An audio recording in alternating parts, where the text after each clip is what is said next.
തുടക്കത്തിൽ കണ്ടുപിടിച്ചില്ലെങ്കിൽ ക്യാൻസറിൽ നിന്ന് പിന്നെ രക്ഷപ്പെടാൻ പറയാം. അസോസിയേഷന് ഇൻവെസ്റ്റ് ചെയ്യാനുള്ള ഒരു വാസന ആൾക്കാർക്ക് കുറഞ്ഞു വരികയാണ്. അതിനേക്കാൾ കൂടുതൽ പലിശ കിട്ടുന്നിടത്തുകൊണ്ട് ഇൻവെസ്റ്റ് ചെയ്യാനുള്ള ആഗ്രഹമാണ് ആൾക്കാർ കൂടി ഭരിച്ച അത്ഭുതങ്ങൾ കാഴ്ചവെക്കാവുന്ന ഒരു കാലഘട്ടമല്ല.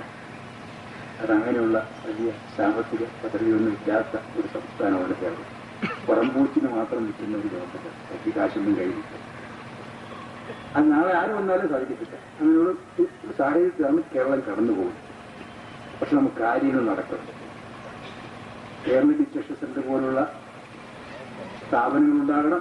മറ്റ് ധാരാളം ജനോപകാരപ്രദമായ സ്ഥാപനങ്ങൾ ഉണ്ടാകണം. ഇനി ഇങ്ങോട്ട് കേരളത്തിൽ ഇത്തരം സ്ഥാപനങ്ങൾ ഉണ്ടാകണമെങ്കിൽ ജനപങ്കാളിത്തം ആവശ്യമാണ്, ജനകീയ സഹകരണം ആവശ്യമാണ്.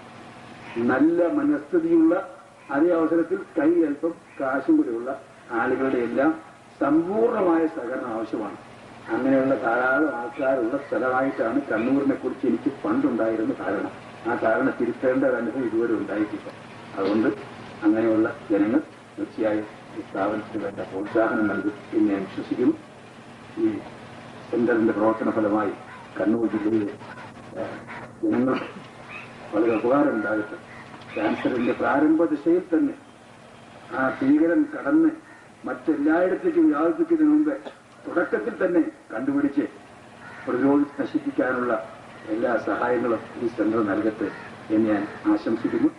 ഗവൺമെന്റിനെ കൊണ്ട് അണ്ണാൻ കുഞ്ഞും തന്നാലായെന്ന് പറഞ്ഞ പോലെ എന്തെങ്കിലുമൊക്കെ ചെറിയ സഹായങ്ങൾ മറ്റുമെങ്കിൽ ആ സഹായങ്ങൾ കൊടുക്കാം എന്നുകൂടി ഓർമ്മപ്പെടുത്തിക്കൊണ്ട് ഞാൻ ഈ പരിപാടി ഉദ്ഘാടനം ചെയ്യുന്നു. നമസ്കാരം.